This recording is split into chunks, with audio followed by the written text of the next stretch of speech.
ever upload this, or if God will ever lead me to upload this, not sure. But my name is Ashlie Flores, and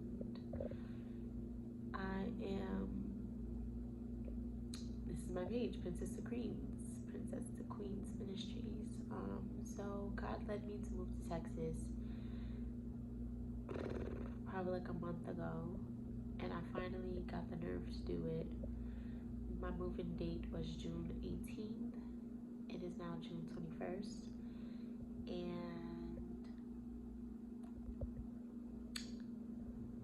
let's talk about the fact that I had to drive here from New York, or I should say Connecticut.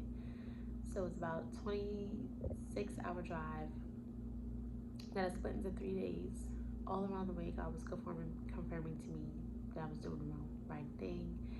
And one that stuck out to me the most is that he put Deuteronomy 28, 1 through 13, and it was actually like with a truck. I kept seeing covenant, covenant, covenant. And, I'd be lying to you if I said like, oh yeah, I had the money to move in when I got here. I did not. They asked for $1,385.83. I did not have it.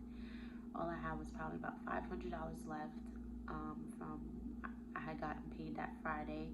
Thursday I left. By that time I only had like $84 in my account. And I said goodbye to everybody that I need to say goodbye to. And I just sat for a second, and I said, Lord, what do you want me to do?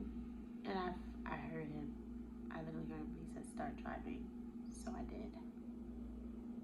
I started driving with faith, and I stopped in Virginia. Meanwhile, there was a whole, honey, I only imagine when Peter and them was in the boat, when it was a storm and he was on a boat, I imagined that was the rain that was happening out the sky, because that's what I was driving in for, at least maybe like on and off for about 30 minutes or so, and then it was a tornado warning. And just so much going on, and I just said, you know what, I'm not gonna let myself be moved by this. I'm just gonna keep going, and I just try not to let fear seep in or whatever. So fast forward, it is Saturday. I get here. I'm trying to get out. I'm like, maybe my bank will just cover this charge. My bank is not covering the charge. It's about 10 minutes before the leasing office closed so that I can move in. And by the grace of God, when I got there, I did not get no check, like nothing. I had no money to give to this lady. She said, well, you can move in anyway, and on Monday you would just need to have the money. You would need to have it figured out, basically. So I said, okay. And she said her job is on the line, basically, if I don't have this money. At this point, I'm just like, I'm crying. I'm nervous. Like, I'm thankful to have been moving in by the grace of God. Literally that, I didn't have to sleep in my car another night to take a shower, because I didn't take a shower over those course of those 2 days. I did not take a shower, and I'm stopping in places like Mississippi, Louisiana, Tennessee, and it's hot over there. It's 100 degrees. Okay, so I'm sleeping in my car. I got all this stuff in my car. I'm hot. I'm sweaty. I stink. My breath is hot. I'm just uncomfortable the whole time. And I finally get to Texas just for another circumstance to knock on my door. And I'm just like, well, Lord, I've been calling down the manna from heaven since before I even went on the fast, because I'm like, Lord, this is exactly what I did not want to happen. This is exactly what I did not want to happen. I was just like, bro, I said agility. I said, no, none of this. I didn't want it. I did not want it, because it's uncomfortable, and I've seen it happen, with my other brothers and sisters in Christ that I watch on YouTube and stuff, and I'm just like, this ain't it.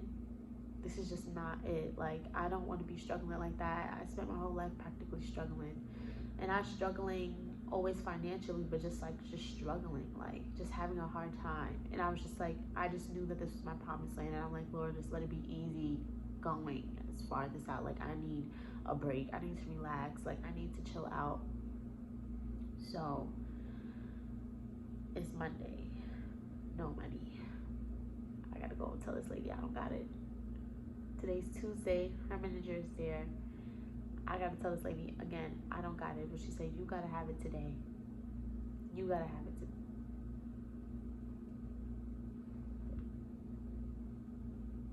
I don't know where I'm gonna get it from.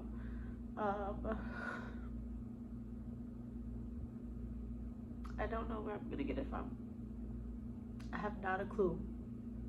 Not a clue what God is going to do. He keeps reminding me that it's gonna be okay. When I got to the bank today, and I said, well, is there any way, is it possible if you guys cover this charge for me, whatever the case may be? And they're just like, no, like we can't do it.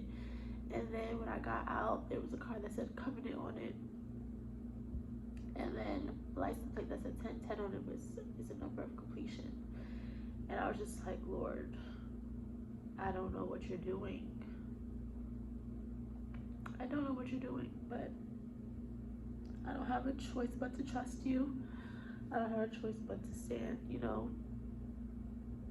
Like, I already got mine. Like, everything is already, like, I have groceries in the fridge. You know what I'm saying? I unpacked my clothes. There's no leaving. There's no leaving. There's no turning back to New York. I already know I don't belong there no more. Like, that's it. My season is over. It's done. It's done.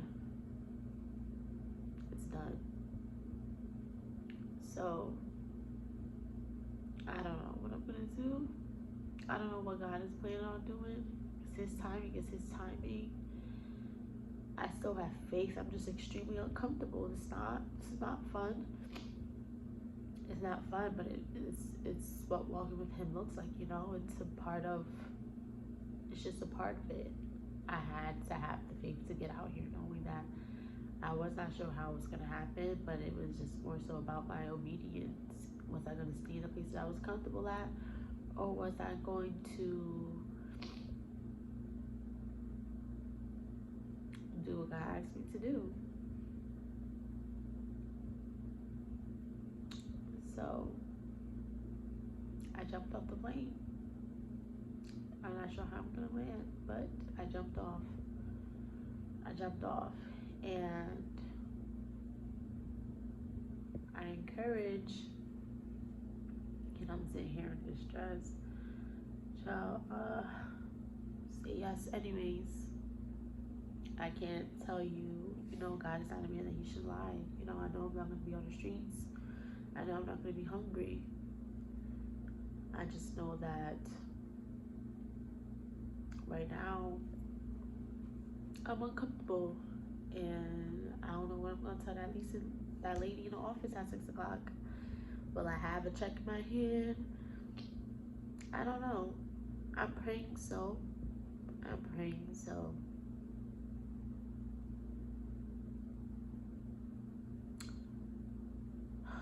So let every man be a liar, let God be true. That's all that I have. That's all that I have. So